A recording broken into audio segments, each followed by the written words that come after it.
Okay guys, I keep seeing this same question being asked in groups, so I'm going to show you my Lowe's panels today. They're not all Lowe's, some are Home Depot, but a popular question in the Cake Smash group is where do you store your white shower board? And then in the Lowe's group, it's where do you store your Lowe's panels? I'm going to show you what's worked for me. I've been doing it like this for 4 years, and now in the new studio, I am able to do 2 different sets of them. So I'm going to turn this around and show you what works.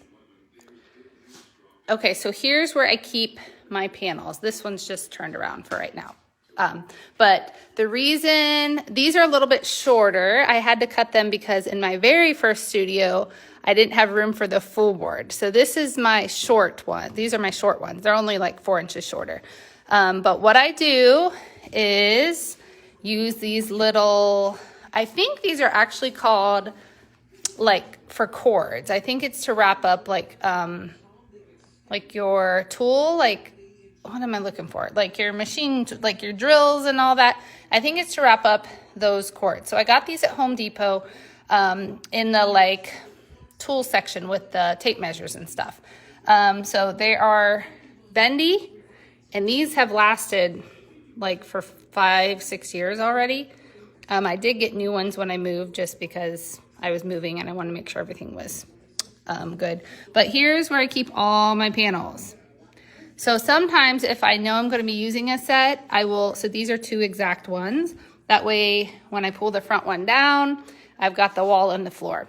But when I'm ready to use one of these in the back, it's super simple. I just unhook one side and then these can slide right out. So you can it's not very hard to access what's behind. So there's my white shower boards. That's what we use for Cake Smash. So I just kind of keep the ones in front that I'm going to be using for the week. So I know I've got newborn mentoring coming this weekend. And so I thought the white wood boards would be good just in case. So that way they're easy to access and I'm not having to move all the panels around. Like my brick, I only use those at Christmas. So they're way in the back. But yeah, this works really well.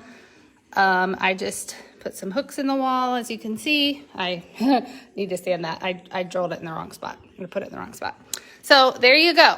It's a nice space saver. I put it behind my roller system because we don't use this wall for anything except for these solid backdrops. So that's a perfect place for it.